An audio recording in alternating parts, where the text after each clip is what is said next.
Continuando então aqui, meus irmãos, a nossa gravação, nosso último bloco do 7º dia. Continuando agora. Vamos lá, meus irmãos, vamos acabar aqui então. Estamos em Levítico. A lei do levirato, que seria aquela questão, a lei que ordenava que um homem deveria se casar com a esposa do seu irmão falecido, né? Depois vocês, dando a continuação da linhagem dele. A cristologia em Levítico, tipologia, Arão, as ofertas, como o cordeiro pascal, as 5 ofertas de adoração que existiam, os 2 bodes, a expiação. Isso aqui é muito interessante. Os 2 bodes. No Novo Testamento, João Batista está onde? Pregando aonde? Deserto. E ele aponta o Cristo aonde? Em que momento o senhor fala? Ali quando ele vê o Cristo, no Mar da Galileia, ou melhor, no Jordão. Sim. João Batista está onde? No deserto, no Jordão, não é? No Jordão. Ele está fora do acampamento. Ele está ali, né? Jesus também. Então, olha que interessante. Pode ver que o Novo Testamento, de uma forma muito sutil, faz uma tipologia, né? O João Batista, naquela ideia de que ele é o sumo sacerdote, ele aponta o cordeiro longe do templo. E Jesus morre em Jerusalém. Interessante isso, não? E o véu se rasga. Então, a ideia dos bodes, né? Expiação, dia de Yom Kippur. Então, é um tipo de Cristo, né? Cristo pagou o preço do julgamento do pecado e removeu para um lugar de destruição. Princípios básicos do livro. Israel é a propriedade de Javé. O relacionamento entre Deus e o homem deve ser ditado por Deus. Israel deve evitar contaminação sacerdotal, sexual. Nada corrupto ou passivo de rápido apodrecimento deve ser dado a Deus. Ou seja, pode ver como Deus é criterioso, né, irmãos? Até mesmo com relação à lepra, com relação às práticas. Passos importantes em cada sacrifício: apresentação, imposição das mãos, imolação, expulsão, aqueles detalhes, né? E aqui vem detalhes sobre o sacrifício, a categoria e os elementos que compunham cada sacrifício. Essa tabela é muito interessante. Vou correr agora, irmãos, que a gente já está bem atrasado, né? As festas, aqui são os dias de festas, a data, as menções e as referências bíblicas. É muito interessante tudo isso, irmãos. E aqui o calendário judaico. O calendário judaico começa com o mês de Nissan, irmãos, que está entre março e abril. E aí segue sentido o relógio e acaba no mês de Adar, que também é entre fevereiro e março. Eu tenho aqui uma outra tabela, eu vou até pegar para vocês rapidamente, que é muito legal esse calendário aqui.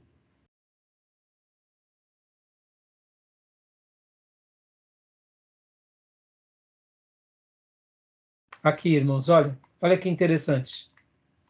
O primeiro mês, eu peguei esse gráfico na aula da professora Márcia. Olha só que interessante.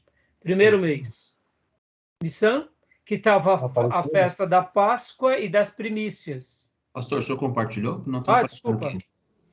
Desculpa. Eu não compartilhei. Eu mudei, mas não compartilhei. Mudar a janela. Eu peguei esse calendário na aula da professora Márcia. Olha que legal.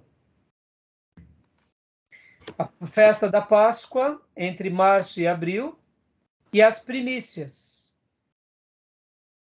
E depois vinha a festa de Pentecostes. O nome Pentecostes, irmãos, tem a ver com 50º dia, né? Mas vocês vão ver que, na realidade, nas Escrituras, vai receber esse título Pentecoste depois da Septuaginta. Mas é a festa das colheitas, onde você entregava, né, esses donativos. E é interessante, já vou mostrar outro slide para vocês, mostrando A agricultura também. Hoje nós não temos essa ideia, né? De que é o mês da colheita. Por exemplo, irmãos, que colheita que é a nossa agora? Na nossa agricultura. Nossa, Hã? não lembro, não. Bom, a gente sabe lá, sabe muito a fruta, né? Que agora Fruta, é época sim. de tal fruta, né? Mas assim, a gente não tem essa associação por causa, né, do nosso novo sistema de indústria, de armazenamento. Então, nós temos arroz e feijão o tempo todo. Mas olha, pertinho da gente aqui, lá no Nordeste, se não chover, não tem colheita, não é? Não tem como Verdade. meus pais falam, é primavera. Não tem Feijão. não tem aquela colheita na época certa. Então, a nossa Uhum. região acaba tendo esse fator que facilita. Mas, ó, e aí vai vindo as festas, e aqui, ó, dia da expiação, 7º mês, temos a festa das trombetas, ó, o shofar, a expiação, que é o Yom Kippur, o tabernáculo, irmão, a festa das cabanas, lembram? Era uma festa que retomava a ideia do que somos um povo peregrino. Quando Israel, a gente vai trabalhar isso mais para frente, entra no período das conquistas com Josué, eles perderam o hábito de fazer a festa do tabernáculo. Porque agora já estamos num lugar. Quando foi restaurado a festa dos tabernáculos? Lá na frente com Neemias. Depois de todas as experiências do povo judeu indo para o cativeiro assírio e depois do cativeiro babilônico. Quando eles regressam, Neemias e Esdras restauram a festa do tabernáculo. Porque até então, depois que eles conquistaram a terra, era só a lembrança de um feito, uma data cerimonial, mas não mais praticada. Percebam, irmãos, essas festas, elas têm uma conotação no calendário que é para sempre nos fazer lembrar o que Deus realizou na nossa vida. Tá bom? Tudo bem? Alguma dúvida? Até aí? Não, legal. Tranquilo? Olha, Ah, os meses, muito interessante, né? Ó, e aqui eu gostei desse mapa, porque ó, Os meses é inverno, legal, né? primavera, verão, outono. E aí Uhum. fechava-se novamente, ó, o 12º mês entre fevereiro e março, o mês de Hadar. Agora, deixa eu mudar esse calendário aqui e Ele tá no pegar um ano outro 5.000 já, né? calendário também. Fala, Júnior? Se eles estão, comunidade judaica, ele está no ano 5.000 por aí, né? Não entendi, Júnior. Ele deve estar no ano 5.000, o judeu, né? Então, Calendário. eles estão 5 mil, quase 6 mil, se não me falha a memória, Júnior. Quase É. 6 mil, né? Agora, deixa eu Uhum. mudar aqui o calendário. Olha só que legal esse outro calendário. Aqui dá uma ideia das colheitas, irmãos. Olha só que interessante, ó. Interessante a organização dos judeus, né? Que coisa Olha linda. só. Olha que interessante aqui, ó. Tá dando para ver? Calendário hebraico. Uhum. Ó. Temperatura média. O É. azulzinho e o amarelinho. Entendeu? Ó, Ah, sim. então, por exemplo, no primeiro mês, que é o mês de Nissan, que tinha a festa da Páscoa, os pães sem fermento, lembra? Sem Uhum. fermento. E tinha a oferta das primícias, era chuva e neve derretida e enchem o Jordão. Era a colheita da cevada. Olha agora Nossa, que que legal. interessante. Aqui no mês de Zif, Páscoa, começa a estação da seca, céu geralmente claro, colheita do trigo. Tudo Festa das associado, né? semanas, ou Pentecostes, ou Ah, colheitas, né? uhum. Era colheita de Sim. trigo, primeiros frutos. Olha que interessante. Aí já tinha calor, céu sem nuvens, e aí vem as demais colheitas, ó, primeiras uvas, primeiros frutos de verão, tâmaras, uvas e figos. Olha que coisa linda, meus irmãos. Pensem assim, Interessante. irmãos. Uma pessoa que plantava uvas, Uhum. já tinha passado a festa das primícias. Então, como que ele ia Interessante. dar? Ele dava o vinho, ele dava o suco de uva, ele dava a uva Ah, sim. passa. É interessante, né? Derivado, Ou se não, os recursos, né? Eles davam os recursos. Aí vinha também aqui, ó, festa das trombetas, o Yom Kippur, festividade das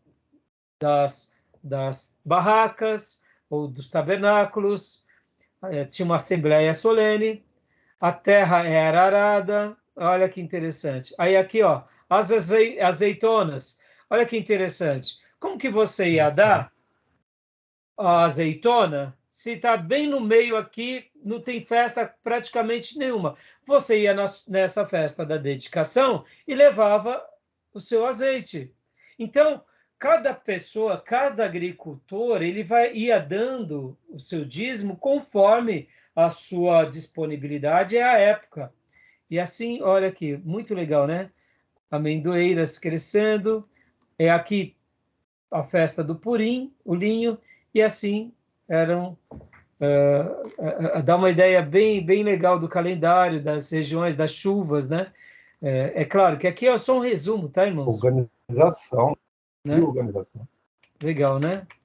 Então, continuando aqui, vamos voltar lá. Vamos mudar aqui. Bom. Então, calendário judaico. Irmãos, alguma dúvida? Não, só enaltecer o povo judeu pela organização, ter seu próprio calendário. Né? É uma coisa notável. Linda, né? Né, Júnior? Fantástico, né? Fantástico. Irmãos, muito bonito. Eu lamento em dizer, mas eu não estou conseguindo progredir como eu gostaria, tá? Então a gente vai progredir como está dando. Perdoa o pastor, perdoa o professor de vocês. Eu estou tentando fazer aqui o meu melhor, né? De tentar esclarecer o máximo. E minha Júnior e irmã Cleusa, a minha didática, ela é um pouco assim. Eu vou seguindo um pouco o ritmo da classe, o desenvolvimento da matéria. Eu particularmente me preparei hoje para dar Levítico, Números e Deuteronômio. Então, eu não consegui. Então, tudo bem. Glória a Deus. É muita coisa, né? É que, assim, são muitas informações e eu tento, assim, passar para vocês da melhor forma, né? Mas, então, a gente vai tentar, semana que vem, na 8ª aula, concluir Números e Deuteronômio. E eu vou tentar correr. Eu vou tentar fazer o máximo. É que, assim, são tantas informações que a gente toma nota, faz uma lição de casa e tem o livro-texto, né? E eu queria também gastar agora esses últimos minutos finais no livro de vocês. Vocês estão anotando alguma coisa para tirar dúvida? Alguma coisa que vocês estão tendo dúvida? É hora de perguntar também, porque diferente daquelas aulas de EAD que nós gravamos e depois marcamos o encontro para esclarecimento, a nossa aula é em tempo real, né? Então podem ver. O pastor Johnny fez uma pergunta, eu achei importante de gastar um tempo falando do dízimo, eu achei importante, porque podem ver, gastamos um tempo bem significativo falando das tribos de Levi, que a gente fala, são todos sacerdotes, não deixa de ser, mas são sacerdotes na perspectiva de um levita, e não de um sacerdote da linhagem de Arão, que pode ser um futuro sumo sacerdote. Entenderam? Por exemplo, a nação de Israel não é uma nação sacerdotal? É uma nação sacerdotal. A igreja, nós não somos sacerdócios santos? Somos. É interessante. Somos sacerdócios reais na terra. A igreja tem uma função sacerdotal? Tem. Porque hoje nós somos porta-voz da palavra de Deus. Mas dentro da igreja, todos são sacerdotes, ministros? Não. Aí Deus separa os ministros, que são 5 dons ministeriais, que eles recebem um sacerdócio de liderança. Interessante, né? Mas como igreja, somos sacerdócios? Somos. Somos sal e luz? Somos. Então, entendam que eu tento explicar com calma e tentar esclarecer, porque quando a gente está, mesmo sendo uma aula de introdução, é uma aula rica de teologia, né? Dessa questão sacerdotal. Pastor, um sacerdote desviado, como foi os filhos de Arão, ou os filhos de Eli, o próprio Eli, um levita consagrado vale mais do que um sacerdote desviado? Claro, meu irmão. Pelo amor de Deus.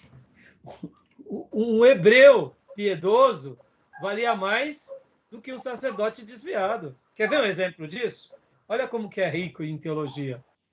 Nos dias de João Batista, ele era de uma família sacerdotal. Pode ver que Zacarias é de uma linhagem sacerdotal e Isabel. Maria é parenta de Isabel. Eu deduzo que Maria, ela era da linhagem levítica. Vai ter um estudo e um debate dizendo que ela é parente, e no texto em original, no grego, dá a ideia de vizinho, conhecido, criado próximo.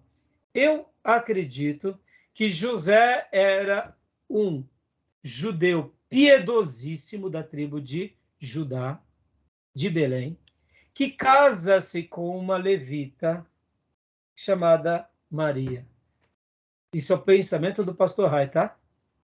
Pensamento, porque a Bíblia vai falar que quando a sua parenta saudou, e o termo, algumas traduções é parenta, outros vão falar conhecida.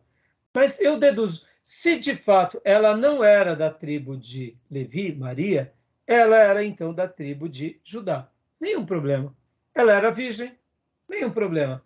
José era um sacerdote, era um judeu da tribo de Judá piedosíssimo. Vem cá, José valia mais do que os sacerdotes dos dias de Herodes? Muito mais.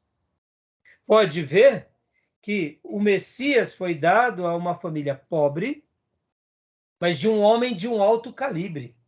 Assim como João Batista veio de uma linhagem sacerdotal, mas nós vemos na vida de Zacarias e Isabel que eles eram o último remanescente dos sacerdotes piedosos. Dê mais um sacerdote piedoso nos dias do nascimento de João Batista e de Jesus. Não tem nenhum. Nenhum. Depois ouçam a mensagem que eu preguei no culto de Natal, que eu falo sobre os magos, e depois eu falo também no culto de Réveillon, que eu falo sobre a tribo de Belém. Eu dou um destaque a isso. Lá vocês vão notar, meus irmãos, que o que acontece? Os magos saem do Oriente, vão falar com Herodes.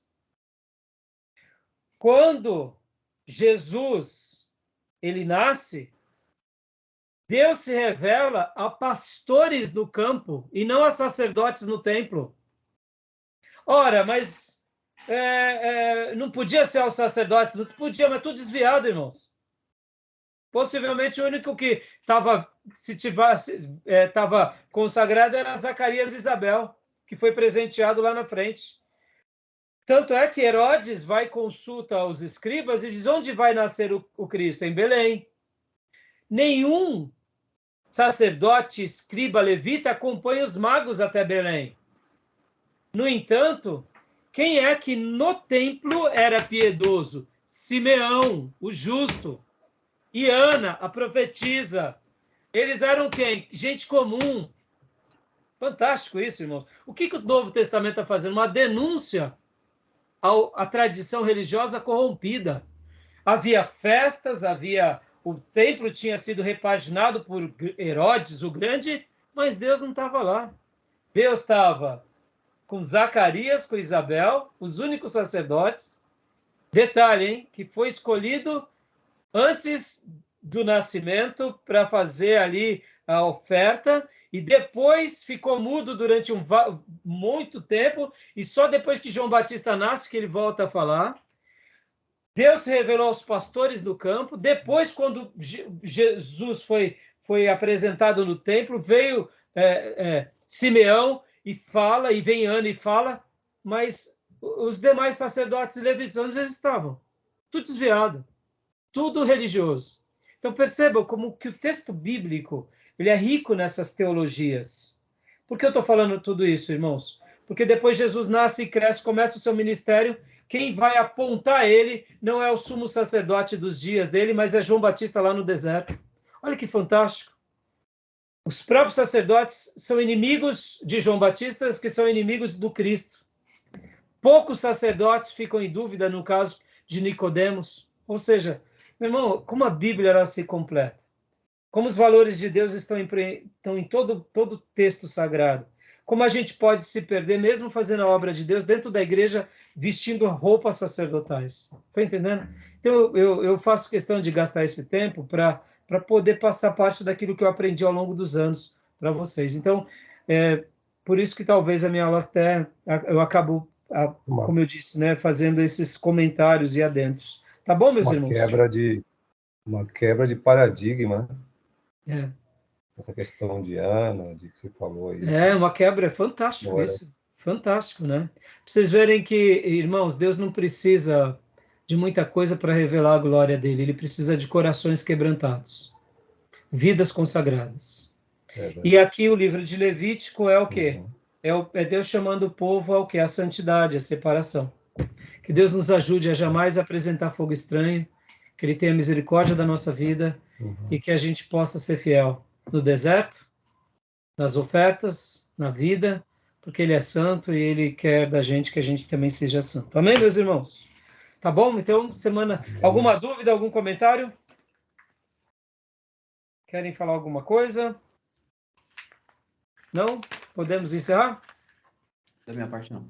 Então, tá bom.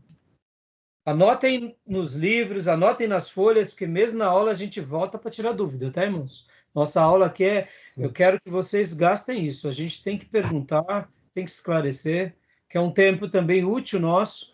É digital, mas é em loco, né? Em tempo real. Aqueles que verão nossa aula no futuro, por exemplo, eles não vão ter o privilégio de perguntar aqui. Eles vão ter que, lá, pastor, na aula tal, no tempo tal, o que o senhor quis dizer com aquilo? Aí eu vou ter que esclarecer, né? Vai ser diferente. Tá bom, meus irmãos? Tá bom. Que Deus abençoe. Querendo Deus, nos vemos quinta-feira, em nome de Jesus. Ok. Tá. Fiquem com Deus. Graça e Amém. paz. Boa noite. Graça e paz. Quinta-feira, gente. Boa noite. Boa noite, Tamo meus junto. irmãos. Graças a paz a todos. Abençoe. Graça e paz. Amém. Deus abençoe. Amém. Tchau, tchau.